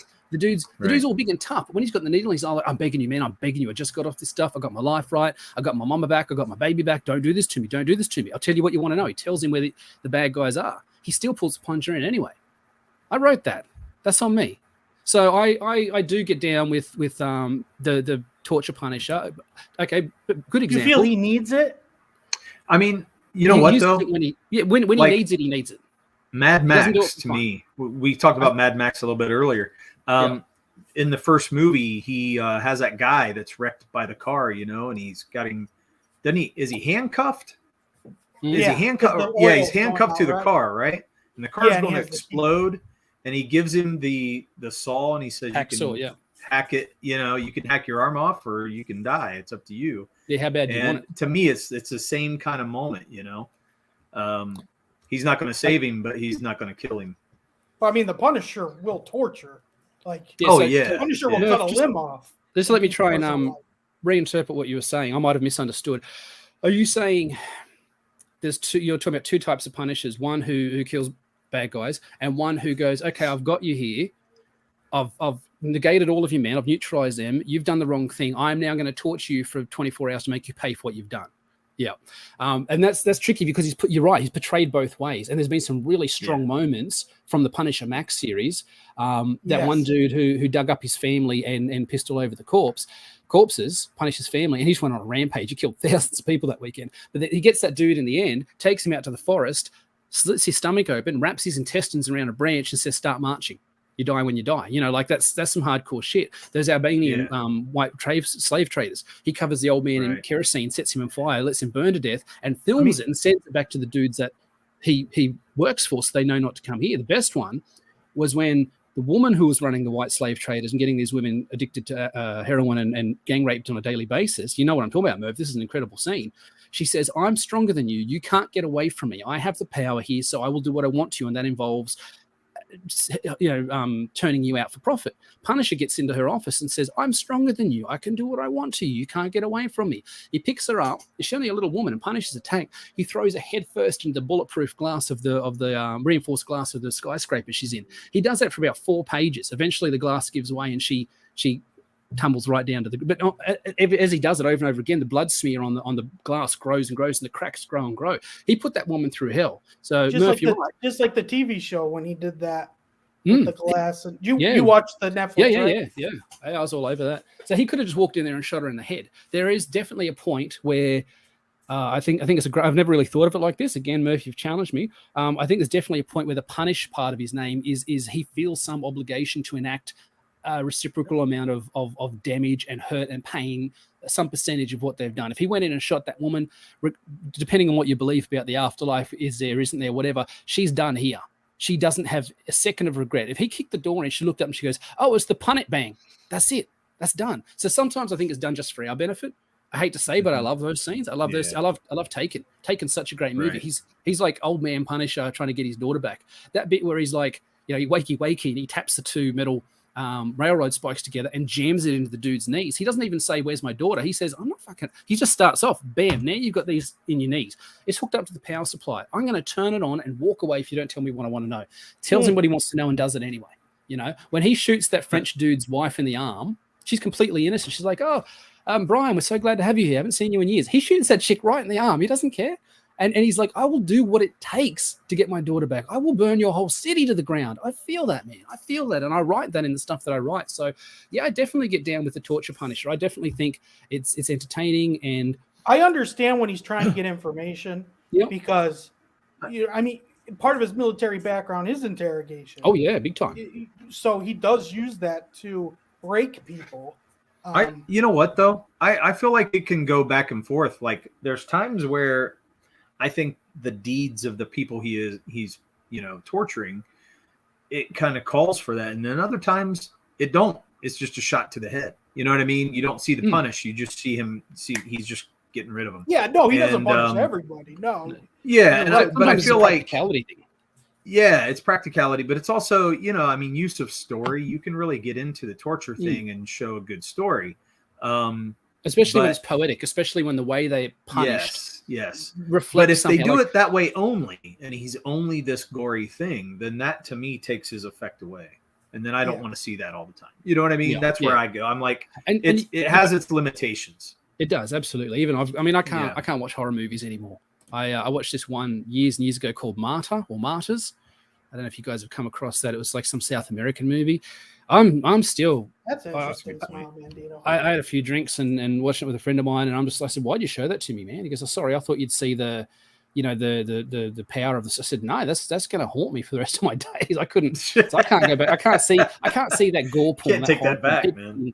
No, people getting hacked up and hurt and stuff. I guess it's different in the comics, static images, and the people that Punisher hurts tends to deserve it. Just before we talk about what Bandito said real quick, Punisher's awful stuff though is also sometimes balanced by mercy. You know, there's a great scene. Right. He lets people get away sometimes. He gives people a chance. He does. That's true. And he's such a complex character. He's been written about so many times by so many different people. You can't ever point to any one person and say, this is the definitive Punisher. All I would say is, again, Punisher needs to have been from Nam to be Punisher. But there's a great scene at the start of Welcome Back, Frank. He's got an Uzi pointed at this dude's head. This dude looks like a reject from Miami Vice. And he's like, "And get a haircut, you hippie." And he turns around and walks out of the room. And the dude gets on his phone. He's like, "Bro, you got to get over here, man. You won't believe what happened. I was buying some junk off Johnny D. Punisher turns up, kills everyone. He put a gun to my head and I said, no, I'm just here to score. I'm not a dealer. I'm not a bad guy. I just need to get my life in order. I'm just an addict." Punisher said, "Get out of here. You let me live. You got to get over here, man, with the truck. We can get all this money, all this drugs, all this." What happens? Punisher steps back in behind him in the panel. You see the big white skull behind him. He's like, "Frankie, I got to go." And the next second, the dude's on the ground with his head twisted 180, and Punisher's putting gasoline over the money and the drugs to send a message. "I'm back. I don't need anything but to punish you. That's what I'm here for," you know? So he gave that dude a chance. Then conversely, there's another one in the old in the 90s where some guy takes a shot at him in the dark in the woods. Punisher shoots back and kills the guy. Runs over to see who it is. It's a 13-year-old kid holding the gun. And Punisher, instead of beating himself up, he says, "The man who put the gun in this kid's hand is responsible for this kid being killed. More than ever, my mission is important. More than ever, the world needs a Punisher." Like, that's clarity. That's clarity. Wow. He doesn't go, "Oh, I need to quit what I'm doing and go marry Nicole Kidman because my parents forgive me." No, wait, that's Batman. But he doesn't give up that easy. You know, he sticks with it. So I definitely seem the sort of person that will be practical. So what do you think about Smiling Bandito? What do you think? Doesn't make choices. The fate of those he is after is already said. He doesn't feel the need to weigh what's the best course of action here. Sometimes Punisher's almost flippant. There's when he's fighting those Albanian slave traders, and these guys from Albania have been doing like Crimean type wars, urban warfare for years. Like they know how to fight. And Punisher's just got a pistol on him. He's just doing a bit of recon. He's like, "But they're so vulnerable and they're all grouped close together. I really should go get some more guns. Fuck it, I'll just take a shot." And he starts shooting at these dudes, and they nearly get him. Like, they turn on him. They've all got AKs and shit, and they know how. And he's like, "Oh, they're better than I thought. These guys are real soldiers. Oh, damn, they flanked me. I'm going to jump in the water and swim away." He gets winged a couple of times. He's like, "That was a dumb decision. I shouldn't have done that." So sometimes he's just downright, like, just, you know, like the bad guy will jump off a building and escape off a tether line or something, and Punisher's like, "I don't have a tether line. Fuck it. I'll just," like, dude jumps out of a plane with a parachute. Punisher sees him floating away. He's like, "No, I can reach him. They do just dive out after him. Sometimes he's not practical at all. I think what Bandito's talking about, you almost want to push it into that mythology of the Punisher, the idea that he works for death and you know, because like I say with death, like your time is already set. He just turns up. They're like, oh, look, sorry, Murphy, you're always destined to die today. I feel like there's times where he's almost felt like he's the right hand of God. Yeah, he's definitely a righteous. There's like a destiny. Yeah. So Mo says, is this really as interesting as the proto SJW Marvel storyline where a journalist verbally owns Cap by telling him he can't represent America since he didn't have a MySpace account? That still makes me mad to this day. That reporter. So there's a bit in Civil War where he's talking about really old school type stuff. About like standing up for the values of the American people. And she said, yeah, but Cap, your version of America is 1943. Like today's America is this thing and this thing. And can you tell me who won the NASCAR? Do you have a MySpace account? Do you know how to tweet? Do you know what Facebook is? He's like, what are you talking about? She goes, you know, you're out of touch, old man. You're representing values that don't line up. People want what Tony Stark is offering. People want the Savlakian Accords, whatever the version of that was in Civil War. People want the 52 state initiative. Right. They want everybody to sign up. They want you guys to be accountable. They want the masks off. And it's like, I went over to and I'm not going to cause a big deal about this, but I went over to my art's place this morning to pick something up. And normally she'd give me a hug and a kiss, and she didn't. I haven't seen her for about a year. How you going? Yeah, you good? And I realized, she said, how do you feel about, you know, the whole thing with the vaccines? And I said, I'm just disappointed I'm not going to be able to work in my chosen industry probably ever again, because that's not the choice I want to make. I don't want to get the shot, so I'm not allowed to work in that industry. And she's like, oh, well, they mandated seatbelts. And she started going with all the NPC talking points. And I thought, oh, shit, there's nothing. I can't. There's nothing here. I can't win this argument. Like, well, Cap, to win that argument, he should have said, give me 2 lines in the Constitution. Oh, yeah, it's true. That's true. This is why Dirk draws the pictures. Oh man, so that's it. I'm out.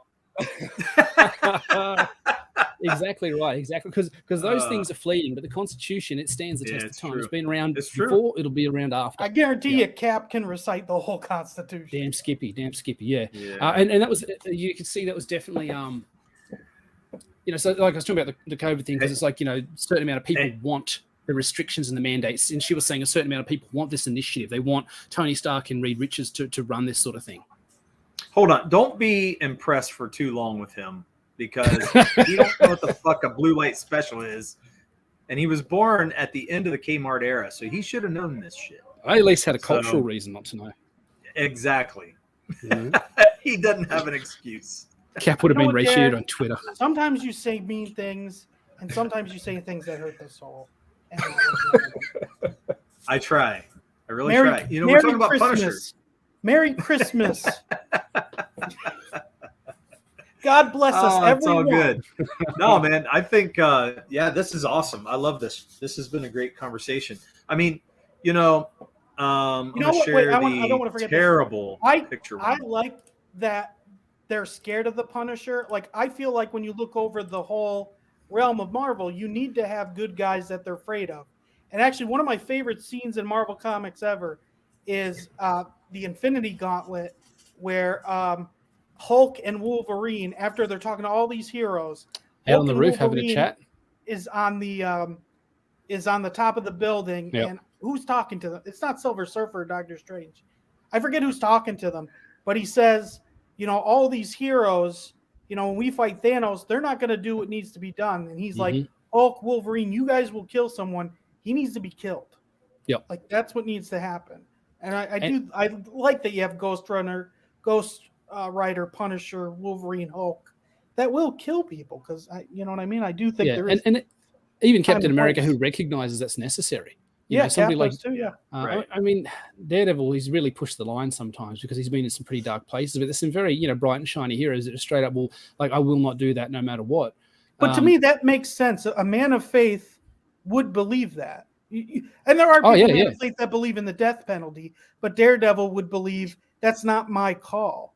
That's multiple people to put the weight of death on somebody. And that's what I believe that's a real thing for him. Like, I don't think that's made up, and I think he would always do it no matter what. Especially after Charlie Cox's rendition of him. I think he did a great, optimistic. I wasn't sold at first. I'm like, he's not redheaded enough. Like, he looks, he's a tall, good-looking fella. Like, he's I good told for Kevin that. I was disappointed he wasn't a ranger because I really like visual representation of characters be exactly how they are. But I was like 8 minutes in, I'm like, this dude is Daredevil. I'm done. I'm good. So how many more episodes can we have, fellas? He's so good. Yeah. And he's so optimistic, and he never gives up. And even when things are really bad, he grits his teeth and spits the blood and stands back up, and he's ready to have another round. Like that is a hero, right? Even there. with That Elektra, is a superhero. With how much he loves Elektra, and what he has to do with how she looks at the world, perfect. Because she doesn't care about anything. Elektra's just like, yeah, we can kill people. Let's have some fun. I think Jason's on point here. Smart thing about the movie was that Iron Man was for signing because he'd ignore it when required. Cap wouldn't sign.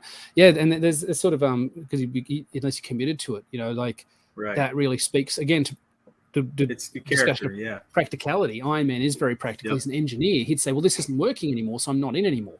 But if Cap signed it, that's his word, that's his bond, that's a document. But then if it came to that or saving a life, he'd save the life and wear the consequences. I love the scene in Civil War where they Maria Hill gets him into the SHIELD helicarrier and it's like, okay, Cap, we're going to do this initiative rollout. You guys know this is one of the best scenes, man. It's so good. That picture, I really think that drawing of him falling out. Oh, beautiful. We want you to lead the whole thing. You're the elder statesman. You're the original OG. You're the first superhero. We want you to. He's like, no way, I'm not on board with this. This is the sort of shit I fought against back in 19. She's like, I was disappointed. You thought you might say that. I think she even says, I knew you'd say that, but the bosses wanted me to try. And she's got a whole bunch of dudes there. Yes. Cape killers with their special guns, and there's like 50 of them, bro. And he's like, boys, put your guns down. You don't want to do this. Like, he's like, son, if you do that, I'm going to have to spank your ass. He knew. And then he schools a lot of them. Oh, I love Captain America. I love these characters so much, boys. And it kills me when they ruin them. I was just as an aside, I was listening to War of the Worlds, not the Liam Neeson one, the older one, the classic one, and the bit about the Thunder Child, how you mean the radio? The radio broadcast? But they did the orchestral version of it. So the whole thing is like a musical. Okay. Stunning if you get a chance. You've got like 3 hours. It's like a movie, but it's a musical. It's got all the songs in there and the crew of the Thunder Child knew they were going to die. This huge battleship, the pride of the British Navy, got in between the Martian and this little tugboat full of people, knowing they were going to die, and the people were cheering, saying it's going to save us. But the crew knew they couldn't do anything. All they could do was just be a big shield while these people got away. And when the Martians hit it with a heat ray and it sinks, and they're singing "Farewell, Thunderchild," a minute before that, the crowd's singing "Go Thunderchild, Go Thunderchild." I'm there in my car, boys. I've got tears coming down my cheeks because I know those fellas are going to die. I know it never happened, but there's always been men that are willing to lay their lives down, and I'm just so grateful that there's people like that. And it gets me, and these characters are like that for me, and they get me. Punisher, I care about the Punisher as a character. He's a pure character. Right. He's part of the zeitgeist. He's part of American identity. He's as integral to American identity as it is to him. You can't have a non-American Punisher. Agree. I agree. He's a byproduct of some of the wars that we've been a part of, and that's very much in the makeup of America. And it just makes no sense to change him from what he is. No, I don't get it. And even if you're to move him to other wars, Desert Storm, and they move him up to the Afghan War, who knows in 10 years where he'll be, who are we going to be at war with next year, whoever that is in 10 years, that's who Punisher will have been fighting. But because each one of those wars has its own identities, every time you shift him, you change who he is. So you can't have the Nintendo generation, Desert Storm Punisher who grew up playing Mario Brothers. Can you imagine? Like, Punisher went to Desert Storm, fought some bad guys. What did he do when he was a kid? I just playing some Nintendo, some Super Mario. That's twee. I don't like that, But Punisher, that grew up in the Vietnam era, he grew up listening to his granddaddy's stories about Korea, or about World War II. Like, he grew up with real veterans and stuff. So, and he's playing stick hoop or whatever they did back in the day. Like, that gels for me.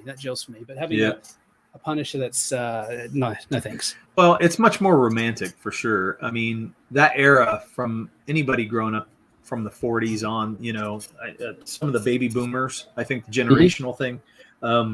It's definitely a more romantic time in America for sure, because coming out of World War II, the optimism of America was so great at that time, and it was such a different thing. So when we got back into wars and Vietnam came along, that was a tumultuous time, and I think that's because of it.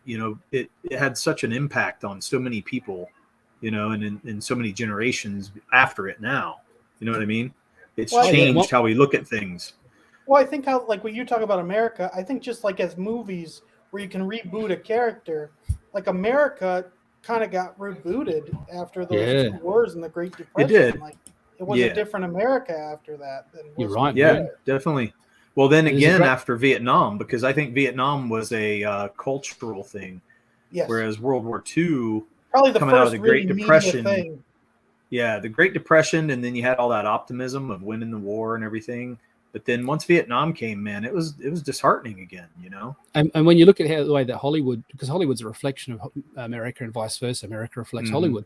The way that the post World War II movies and the way they portrayed Dirty Dozen and what's his name, Hogan's Heroes, that sort of stuff. Oh yeah, yeah. It's always portrayed as like almost shiny. Like World War II was almost portrayed like this shiny. We won it, fellas. We got it, boys. You know, like. Rah rah, tick take pray, kiss a pretty girl, and then like and then went into Korea. What didn't seem like it was televised a whole lot. I mean, I've only ever seen MASH. I love MASH. MASH is the greatest TV series ever made. It's not even a thing when we're talking about it. And it portrayed Korea as an awful thing. I've not seen a second of MASH, so that's oh shit, man! What you got to watch the whole thing, brother. MASH all the time. So generally, it's the funniest, most heart-wrenching, touching, significant, poignant.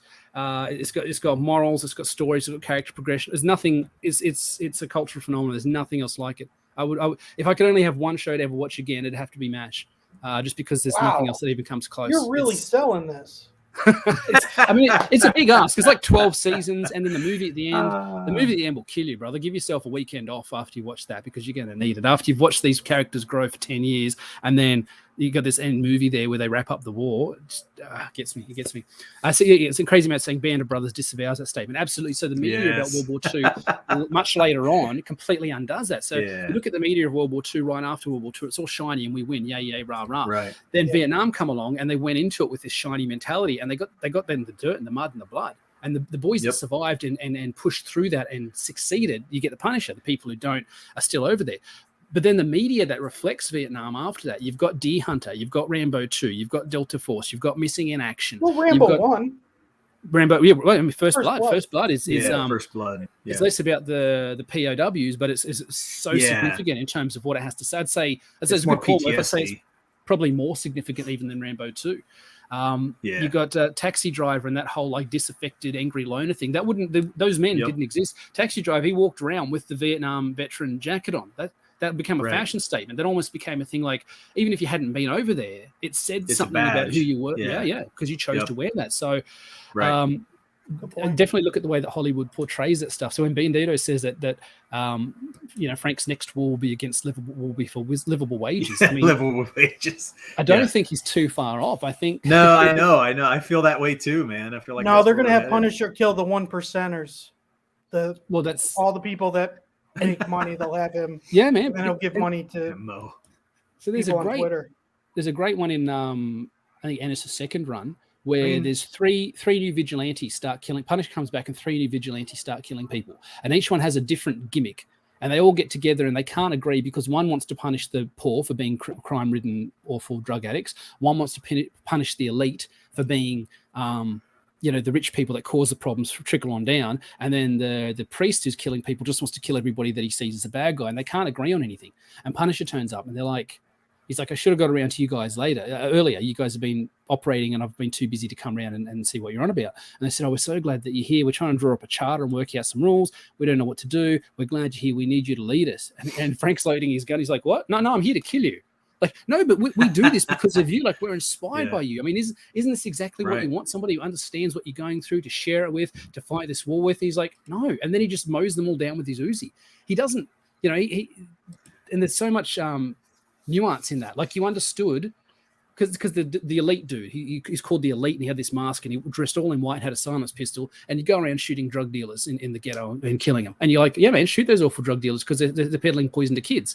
But for some people, that's the only game left to play, is to be a drug dealer. There's very little options from these guys. And then you see the Mexican dude who's fighting against the 1%, and he shoots a board meeting and said, you did this, and you cut off this pipeline, and these people slave labor and sweat factories and stuff. And Punisher says, when you shot up that boardroom, you killed the cleaner on the other side of the wall. You didn't check your fire. So now an innocent person's dead, an innocent person working for minimum wage. So you're as bad as You know what I mean? Like there was nuance. Ennis was able to say, yes, there's bad in the rich. Yes, there's bad in the poor. And yes, there's evil within all men. That's why the priest was killing everybody that came to confession. Ennis was able to do a story about the 1%ers being punished, what Murph's just joking about, and make it work with nuance. They can't do that anymore, boys. We're way beyond the pale. That story could not be written today. Yeah, we are. Which is what makes Murph, what he said, even funnier, because I have no doubt that at some point in the near future, we will see Punisher going after. But then, you know, I was going to say the Bill Gates and the Zuckerbergs, but then the left loves Bill Gates and Zuckerberg, so they're probably not going to. You know what I mean? That kind of stuff, you know, I don't want to. He won't go after China though. They're all fine with the unlawful things China does to its people. That's right. As long as they give them money. Yeah, but I think our biggest war, it is internal, man. I mean, right now we have a major internal war going on. And even if it's not like physical, it's like in this social media, you know, virtual. You know, everywhere but physical. War. Yeah, it's really weird. What's that? And it's probably the Punisher go after Q and all the people that. I'm surprised they haven't. I think he called it, man. I think that'll be the next thing. I think after this, because I'm sure he's already been after Alabama rednecks who have red hats and KKK affiliations, but not explicitly said, because every white guy with a beard just must hate the blacks, right? But I think you're right. I think they'll probably have him go after that next. It's a natural progression for the way you say, you're spreading misinformation and you're causing riots and people are dead because of you. So I'm going to track you down and kill you. I'm going to get a hacker to help find where you are. Well, I definitely think this is not going to last. You know what I mean? I think that this is going to be a flash in the pan. We'll probably forget about it next month. I mean, to be honest, I don't think it's going to last at all. And it has no substance. That was it's bullshit. The summing up of the video, the final bit of the video was, don't be mad about this symbol, because exactly like Dirk just said, it's flash in the pan. It's one more gimmick. Mm-hmm. Be mad because this is gimmick number 12 in a long line of gimmicks, and the gimmicks haven't ended yet. Be mad because every gimmick dilutes who Frank is and pulls him further and further away from the core of the character that we love, boys, that we love this character. Yes. And it's just going to keep going, and it's going to keep going because that suits their agenda. It is. It'd be better if they just killed him off. I said they had the chance to get major weapons. I agree. On January 7th, they should have just said, look, in the face of everything that just happened, nothing, but anyway, let's talk it up to make it look good to the normies. In the face of everything that just happened, we can't possibly publish the Punisher anymore. We're going to remove that character. They didn't even have to kill him off in a big blaze of glory. They probably would, because Marvel loves their events. They could just have him quietly just disappear. They could have said, look, we're just not going to publish him. We're not going to even do a big event because that glorifies him. We're just going to remove him quietly from this issue is the last issue. That's hilarious. Yeah, I agree with you, man. I think that would have been a great way to pull him out, and then we just better about it. Let Ennis do his once every 2 years, once every 3 years. Yeah. I made the joke in my video. So whenever Ennis needs Guinness money, he comes back with another Punisher script. But I put a little picture in that said no hate. Like Guinness is fantastic, and Ennis is always 10 out of 10 on Punisher. Like I don't blame the man. That's cool. I would, if I could get Punisher every week from Ennis, that'd be the one book I would still go to the comic book shop to buy. If you could give me unfettered Ennis on Punisher every month, I'd take the trip into. I have to take the trip into Maitland now because the Newcastle store's been shut down. Thanks, Marvel. Damn. It's like an hour drive for me, but it'd be worth it. Yeah, it would. Well, now the worst thing is changing his logo, that the conservatives that hate liberalism are going to wear it more. And you know what they're going to start doing? They're going to start taking the things that are represented by the left and wearing them. Like they'll start wearing rainbow shirts and flags. Yeah, and we already see some of that. Cancel themselves. Like that's already handling. You're giving you never want to give the person you don't like power, and the left is giving the right power with responding to the Punisher logo. Yeah. Okay. It's going to hurt them in the long run. So, absolutely. With that said, I think we've hit most of it. I'm trying to read this before Christmas vacation, and then I'll give it to Derek, and we'll talk about. Because you said this is the best representation of Superman. The art's amazing. Like looking through this, spectacular comic art. Yeah, so we're going to hit that, and we're going to talk about it. We will do that probably in about a month or so, I would say.